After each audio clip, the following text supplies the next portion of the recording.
Now let's hear from Denis MacShane. From 2002 to 2005, he was Britain's Minister of State for Europe in charge of affairs with the EU.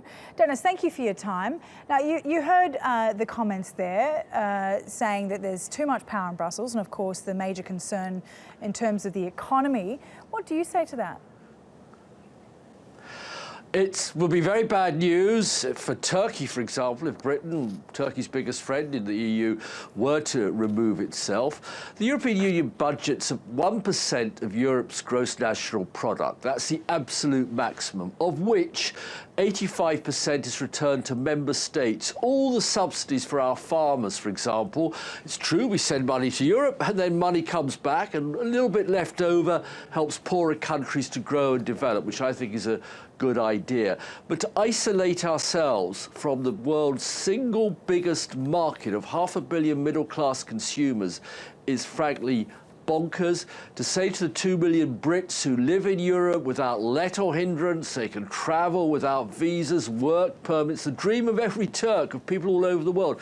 Sorry guys, you've lost all those rights, you have to return home to Britain, I think is nuts. But there's powerful forces in the newspapers, in politics, in the press, in the establishment that seem to want, once again in British history, to isolate ourselves from Europe.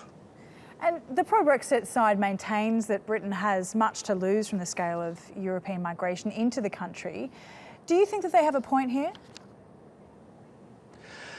There's always been movement into Britain. When I was a little boy, 1 million Irish people came to live and work in Britain. Then we had people from India, from the Afro-Caribbean. Before the war, we had many Jewish people. We've got 400,000 or 500,000 French citizens living and working very happily in London and Britain, making a lot of money, paying taxes. I think actually London is France's second or third biggest city in terms of French citizens living here.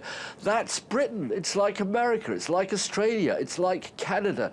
This idea of shutting our frontiers and keeping everybody out, it's a denial of 500 years of British history. And there's been claims that people like Ed Miliband have been scaremongering in this campaign. Do you think that's an acceptable way, by calling things a disaster or an economic suicide? Is that an acceptable way to conduct a campaign? You've had Boris Johnson himself, I think his great-grandfather or grandfather was a Turk, launching the isolationist campaign today, saying the EU is a prison. Well, all I have to say to Boris, who's a very dear friend, that's some kind of prison where millions of people want to get inside and enjoy the freedoms, the democracy, the peace, the security, the right to make a living. This is ridiculous language from the Leave side and the isolationist side. And so you heard the gentleman who you interviewed a moment ago describe the European Union as an economic basket case.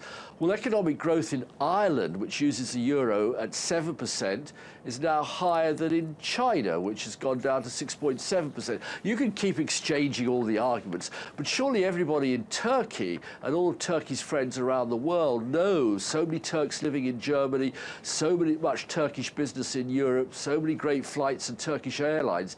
The idea Europe has got a lot of problems, and I can list them all. The idea we should cut ourselves off from that just to please some gentlemen who own our newspapers, who don't pay taxes here, don't live here, I think is wrong, wrong, wrong. Britain's always been tempted by isolationism. It's been one of the great themes: protectionism, isolationism, cutting ourselves off, England only for the English. I don't think that's a future for our great country. Okay, Denis, thank you very much for your time there. I think we'll leave it there. That's Denis MacShane in London.